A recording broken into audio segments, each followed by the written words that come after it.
Good morning, students. Good morning. Good morning, ma'am. Good morning, ma'am. हाँ बेटा, हमारा last point क्या हो गया था?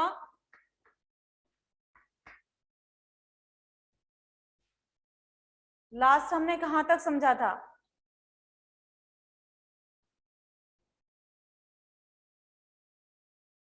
नुसरत मैम संधि। संधि समझ रहे थे, उसमें क्या कर रहे थे? हमने लास्ट क्या किया है?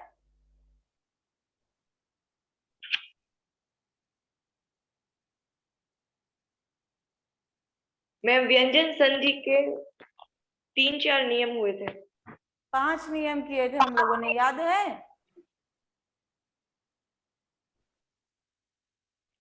याद है बेटा आप लोगों को? हमने 5 नियम किए थे। पहला नियम क्या Yes, था? ma'am. पहला नियम क्या था? कौन बताएगा? Ma'am, और पहला नियम हमने क्या पढ़ा था? मैम व्यंजन संधि का हाँ, वर्ग के साथ तीसरा या चौथा वर्ण लगता है तो उसका वर्ण उसके तीसरे या चौथे वर्ण में बदल जाता है। पहला नियम था कि क, च, ट, त, प के साथ में किसी भी वर्ग का तीसरा या चौथा वर्ण या फिर य, र, ल, व या फिर कोई भी स्वर आता है तो क, च, ट, त, प जो है अपने ही वर्ग के तीसरे वर्ण में बदल जाएगा। दूसरा नियम क्या था?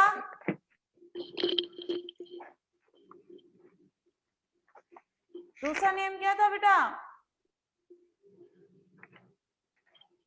ना माँ के साथ में पहला वर्ण जुड़ेगा तो वो पांचवें वर्ण में बदल पांचवें जाएगा। वर्ण में बदल जाएगा। किसके बाद में बेटा? मैम न पा न म किसके बाद हाँ, में न आएंगे और न म। और म? वर्ग का न या म। क, च, ट, त, प इनके बाद में न या म आते हैं तो वो अपने ही वर्ग के पांचवें वर्ण में बदल जाएगा। वर्ण में बदल जाएंगे। ठीक है। यस तीसरा मैम। नियम क्या था?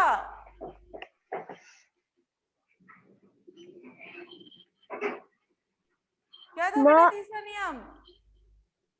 म के साथ में कोई भी स्पर्श व्यंजन आए तो के साथ में च म के बाद में कोई भी स्पर्श व्यंजन आए तो म किस में बदल जाएगा? क वर्ग से अनुस्वार वर्ग में। किस में बदलेगा यस बेटा? मैम। अनुस्वार अनुस्वार में। उसके बाद में म के साथ में य, र, ल, व, श, श, स और ह आता है तो म वापिस किस में बदल जाएगा? अनुस्वार में बदल जाएगा। अनुस्वार ठीक है।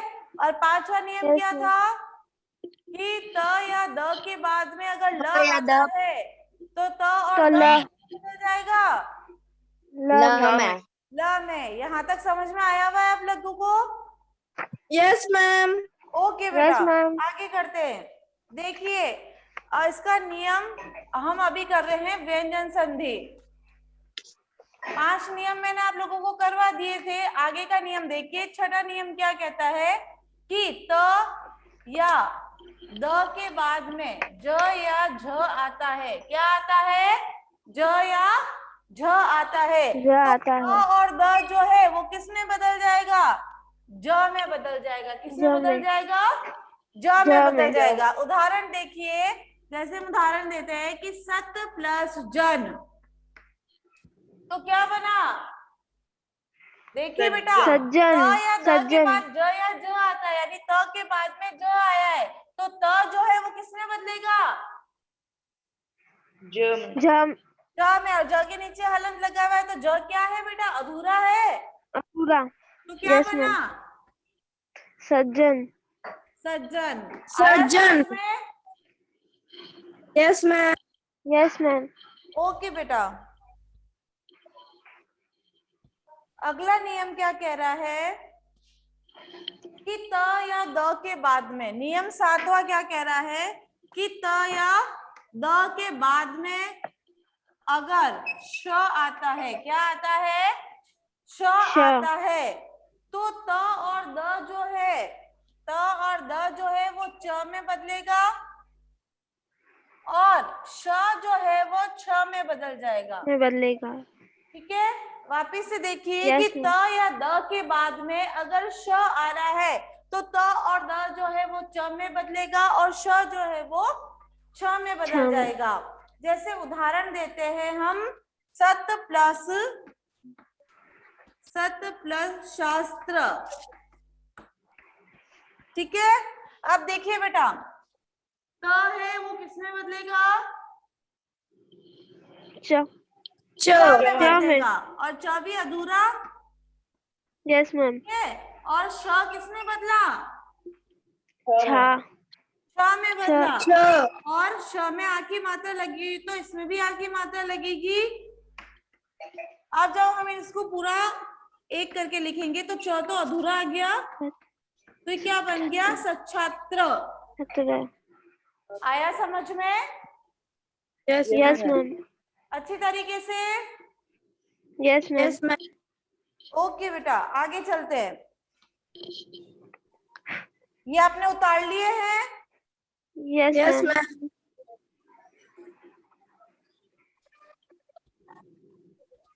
हाँ बेटा, नियम 8वां क्या कह रहा है कि त या द के बाद में, त या द के बाद में च या छ आता है, क्या आ रहा है, च या छ आता है, तो जो त और द है, जो त और द है वो किस में बदल जाएगा, च में बदल जाएगा। किस में बदल जाएगा, च में। च में बदल जाएगा। जैसे हम उदाहरण देखते हैं कि उत प्लस चारण, तो ये क्या हो जाएगा बेटा, उच्चारण। उच्चारण, क्योंकि त अधूरा है तो च भी अधूरा ही आएगा और ये एज इट इज लिखा जाएगा, उच्चारण। आया समझ में? Yes ma'am. Yes ma'am. Okay बेटा, आगे हम चलते हैं।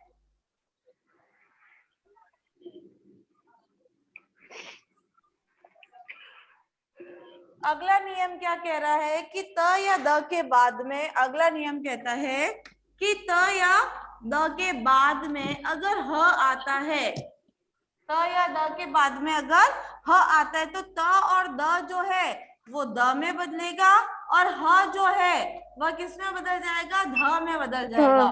किस में बदल जाएगा, ध में। ध में बदल जाएगा। जैसे हम उदाहरण दे रहे हैं, उद प्लस हार, उद प्लस हार, तो त और द है तो वो किस में बदलेगा बेटा, द में। द में। ये एज इट इज ही लिखा जाएगा क्योंकि इसमें द ही है, यानी द के स्थान पर भी क्या आ जाएगा, द ही आएगा, क्योंकि त और द जब होगी वो द में बदलेगा और ह की जगह क्या आ जाएगा, ध आ जाएगा। ठीक है ना, तो हम इसे कैसे लिखेंगे, इसके लिखने का तरीका दोनों दो तरीके से है। हम इस तरीके से भी लिख सकते हैं और इस तरीके से भी लिख सकते हैं। दिख रहा है बेटा आप लोगों को? Yes ma'am. देखो आपको उदाहरण जो मैंने लिखा है, देखिए बेटा, उद्धार जो है उद्धार हम ऐसे भी लिख सकते हैं और उद्धार इस तरीके से भी लिखा जा सकता है। आ गया समझ में? Yes ma'am. ओके, यहाँ तक आपने नोट कर लिया है कॉपी में? Yes ma'am. ओके बेटा, आगे पढ़ते हैं।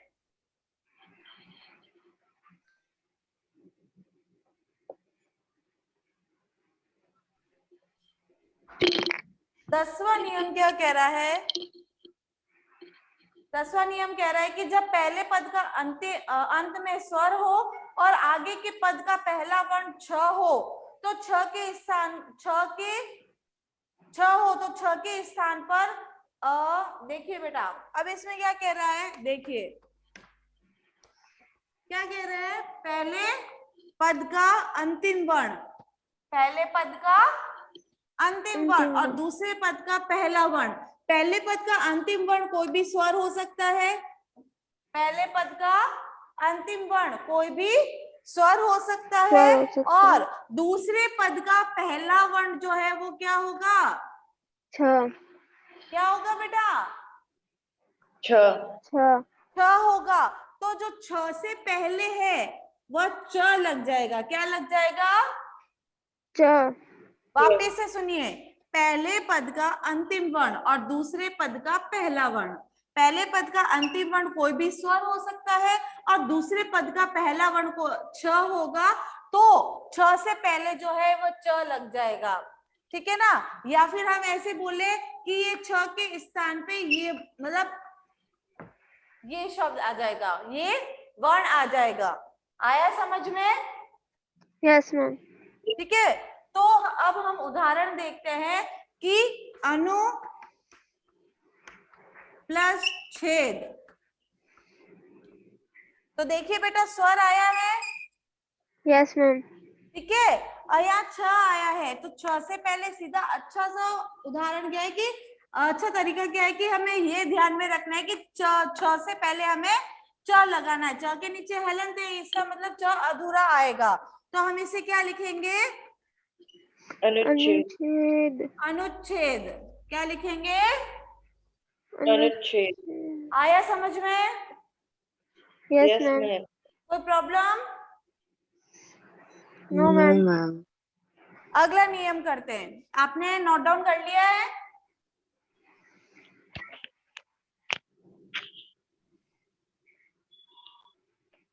Yes ma'am.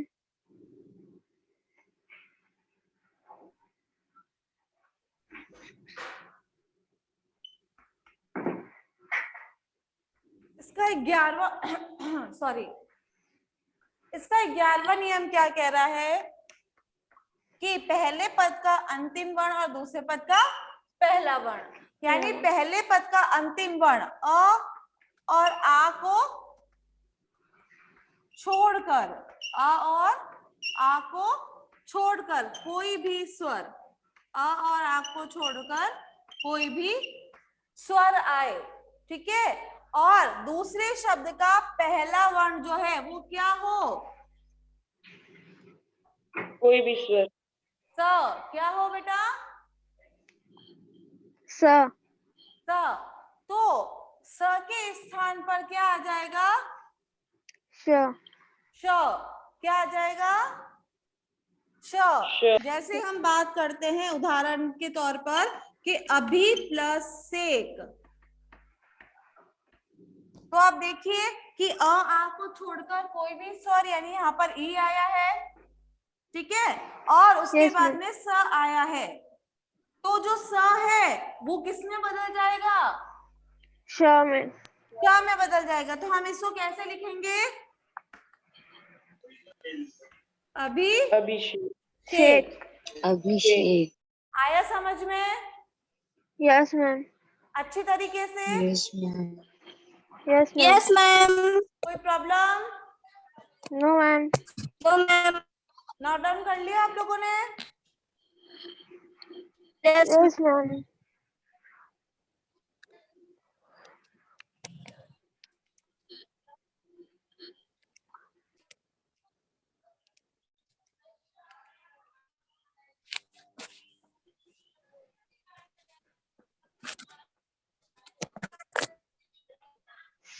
देखिए बेटा, इसका 12वां नियम क्या कह रहा है? इसमें दे रहा है कि पहले पद का अंतिम वर्ण और दूसरे पद का पहला वर्ण, यानी इसमें कह रहे हैं पहले पद का जो अंतिम वर्ण है वो क्या हो सकता है? री, र और श। क्या है पहले पद का अंतिम वर्ण? री, र और श।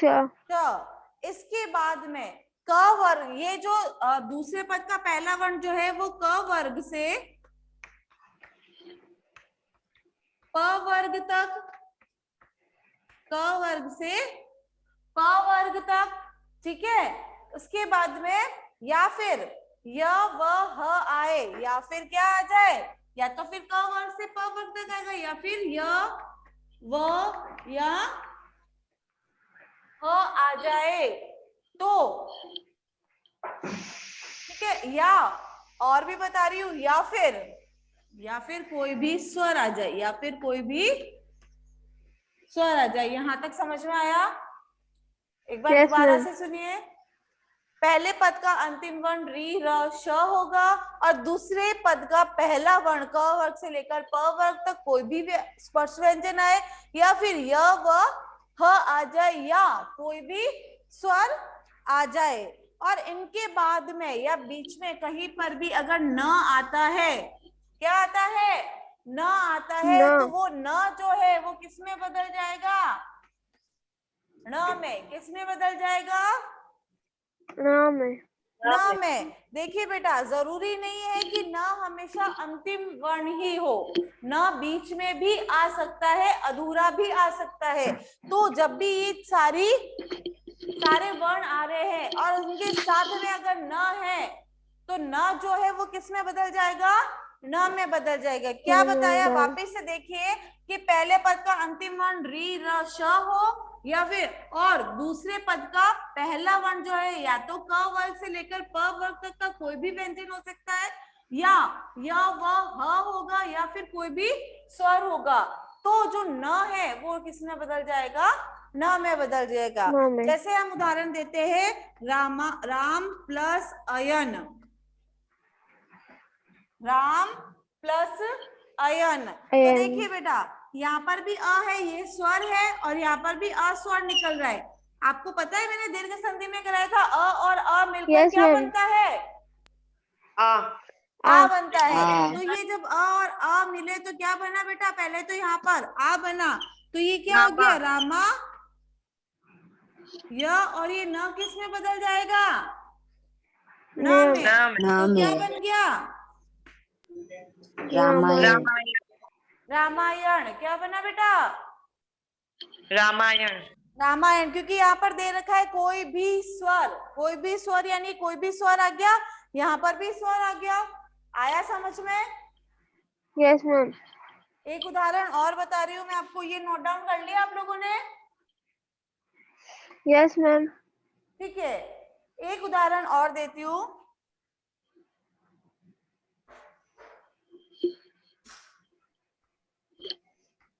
भूष प्लस अन, तो क्या हो गया बेटा,